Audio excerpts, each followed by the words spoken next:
ఇది కేవలం సమాచారంగా మాత్రమే భావించండి. వైద్య నిపుణులను సంప్రదించండి. మామూలుగా చాలా ఫండమెంటల్ బేసిక్ థింగ్ మర్దనా చేయించడం, కటివస్తి చేయించడం, తర్వాత దాని పేరేంటది అమృతాంజనం, బాంబ్స్ అని రాయడం, జండు బాంబులు రాయడం. సో ఈ balms and pain oils, eucalyptus oils, camphor oils ఇవి పనిచేస్తాయండి అసలు? Psychological relief? No no no not psychological, they definitely help అండి. అంటే ఇప్పుడు మీకు డెస్క్ బయట రావడం వల్ల మసిల్ టైట్నెస్ కూడా ఉంటుంది. So up to certain extent it will help. Most of the patients ఏం చెప్తారంటే, సార్ నేను అంటే I'm not into that science, but what they say is I'm what telling you. So Amrutanjan రాస్తామండి, oil రాస్తాము, గంట బాగుంటుందండి, మళ్ళీ back to square. So this is what happens. It doesn't give a long term relief. Short term relief ఉంటుంది, కానీ రోజుకి ఎన్నిసార్లు రాసుకుంటాం అనేది కూడా క్వశ్చన్. సో ఎవరు రాస్తారనేది కూడా question.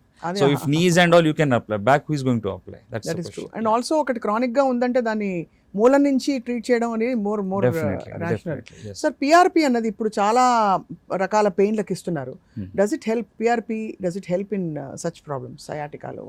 PRP was mainly invented for knees and any మీకు టెండినైటిస్ ఉంటాయి, ఎక్కడెక్కడ మీకు టెన్నిస్ ఎల్బో ఉందనుకోండి, అక్కడ అది బాగా పనిచేస్తుంది. ఎందుకంటే పిఆర్పి ఈజ్ నథింగ్ బట్ మన గ్రోత్ ఫ్యాక్టర్స్. గ్రోత్ ఫ్యాక్టర్స్ తెలుగులో ఏం చెప్పాలంటే, మనకి రోజువారీ మనం ఇప్పుడు స్కిన్ డెడ్ అయితే ఉంటుంది, కొత్త స్కిన్ రావాలంటే మనకు గ్రోత్ ఫ్యాక్టర్ అవసరం.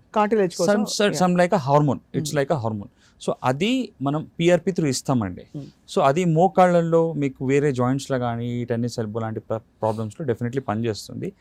డిస్క్ ప్రాబ్లమ్స్లో అది పనిచేసేది వెరీ ఫ్యూ ఇండికేషన్స్ ఉన్నాయి. డిస్క్ అనేది మన నార్మల్గా ఎగ్ లాంటిదండి, బాయిల్డ్ ఎగ్ లాంటిది అనుకోండి. బయట ఒక వైట్ లేయర్, లోపట్ల ఎల్లోది అనేది ఇంకొక లేయర్. సో బయట దాన్ని అనిలస్ అంటాం, లోపట్ల దాన్ని న్యూక్లియస్ అంటాం. ఈ బయటది ఎప్పుడైనా ఏమైనా టీర్ అయింది అనుకోండి, అది హీలింగ్ అవ్వడానికి పిఆర్పి హెల్ప్ చేయొచ్చు. కానీ అది టీర్ అయినప్పుడు కొన్ని కెమికల్స్ రిలీజ్ చేస్తుంది, అది న్యూట్రలైజ్ చేయదు పిఆర్పి. ప్లస్ దానివల్ల వచ్చే మెకానికల్ కంప్రెషన్, అంటే నరం ఏ ప్లేస్ నుంచి వస్తుందో అక్కడ మనకి డిస్క్ వచ్చి ప్రెస్ అవుతుంది, దాన్ని ప్రెషర్ని రిలీజ్ చేయదు. So PRP is having very limited value in sciatica problem.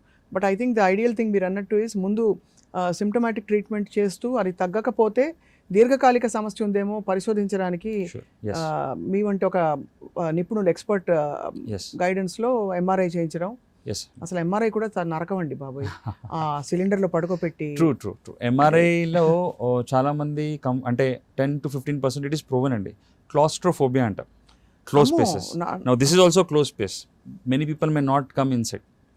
MRI still constant, చాలా చిన్న స్పేస్ ఉంటుంది, చాలా సౌండ్ వస్తుంది. We have good MRIs, we have open MRIs now, we have technology in Hyderabad. We have open MRIs, we have semi open MRIs, we can get it done. That's not a issue. అది చాలా మీరు promising చెప్పారు, thing చెప్పారు. ఒకసారి MRI చేయించుకుని భరించలేకపోయాను. బయట nurse చేయి ఇలా పట్టుకుని, అక్కడ టెక్నీషియన్ చేయి పట్టుకుని ఉన్నాడు చాలాసేపు. Because you have this fear. It is proven, it is clinically proven. 10 to 15% people are having claustrophobia. Yes. But Dr. Srikanth, it's very assuring to know that ఈ బ్యాక్ పెయిన్ ఇంత కామన్గా వస్తుంది, కానీ దాని మూలాల నుంచి కూడా మనం చాలా ఈజీగా ఇప్పుడు మెడికల్ టెక్నాలజీతో మనం నివారించవచ్చు. Definitely.